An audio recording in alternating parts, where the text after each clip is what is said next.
Hey, I'm not gonna lie, I'm kind of riled up about this one today.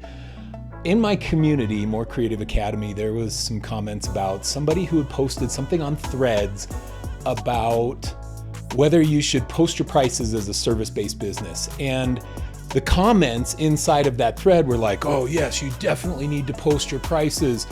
That's for sure. It's slimy not to hide or not to post your prices. You're hiding your prices, blah, blah, blah. Anyway, got somebody in my community kind of confused as to what the right approach is. Now, I've taught a number of times that you should not post your prices as a creative services business. The reason is you don't want to make price the prominent variable on why somebody chooses you.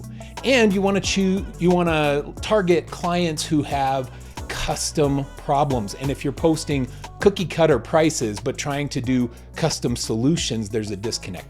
Tons of reasons, and I've shared a bunch on why you shouldn't post your prices.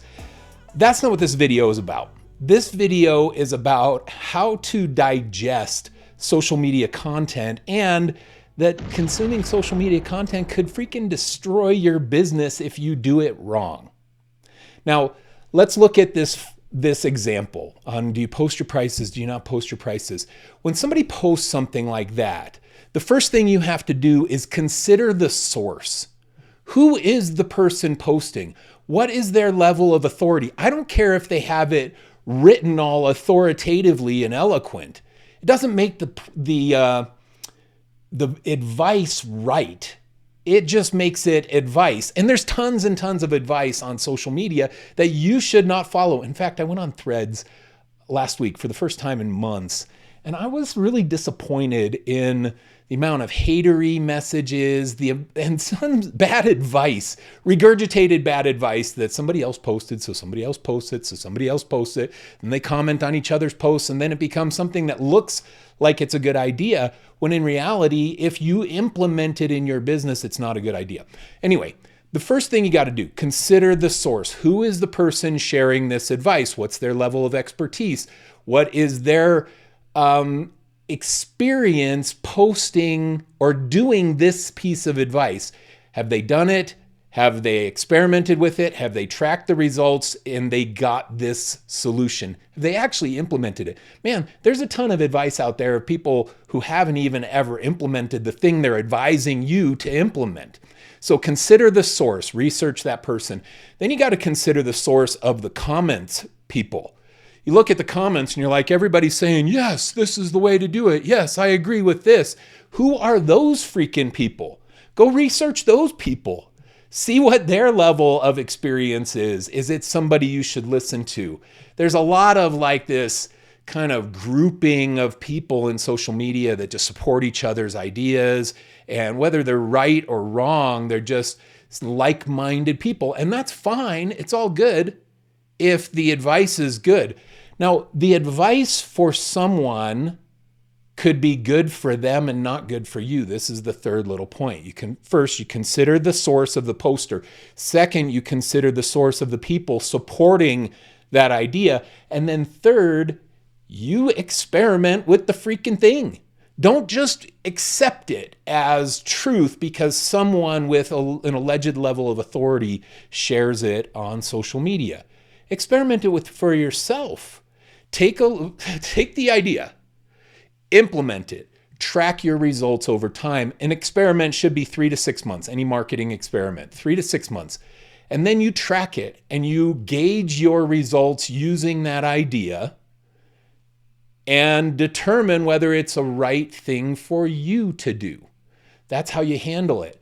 It takes away the confusion. You won't be sitting there saying, oh man, should I do that? Should I not do that? And you're hemming and hawing about it over months and months of time because you didn't experiment with it. So if you think it's a good idea, implement it, experiment, track your results. Maybe it's not a good idea for you right now in your business. But it doesn't mean it won't be a good idea sometime in the future. Or something you're doing now might have been good last year, but it's not good anymore in your business. There's no one size fits all. Even with content that I share, I went through this for years and years. Okay, first of all, built my agency over 15 years. I tracked everything. I tracked marketing experiments. I experimented with every type of sales and proposals and sales flow and marketing, positioning and things. I experimented with tons and tons of stuff. And I always paid attention to what the results were. And I threw away the things that weren't working and I implemented the things that were going to work long term.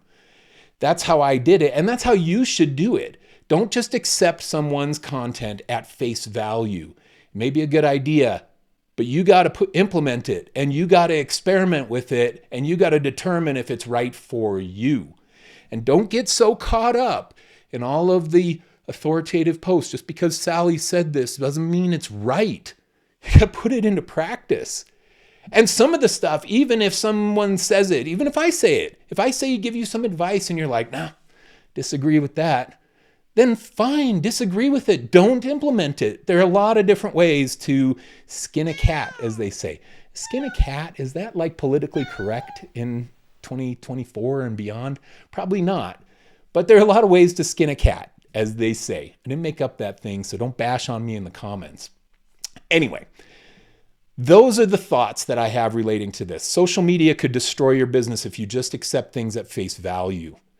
Read it, analyze it, implement it, track it, and determine if it's working for you. And if it is, then keep doing it. If it isn't, then abandon it and go back to a new idea. Tons of content out there, lots of things you can do to implement to improve your business. You got to experiment with them over time. It takes away the confusion. If you're confused, is this good for me? Is it not good for me? Is it good for me? Is it not good for me? And you're going back and forth. Stop the madness. Just implement it and try it. Do a 3-month experiment in your marketing and see what works. All right, those are some thoughts relating to this. I'm kind of riled up about this. A lot of people out there sharing content that sounds eloquent and it's actually not good advice because they never actually experimented with it themselves, just using their opinion. And their opinion of now might not be the right opinion for you and your business. Right? A few thoughts for you. Thanks a lot for watching. We'll see you again soon.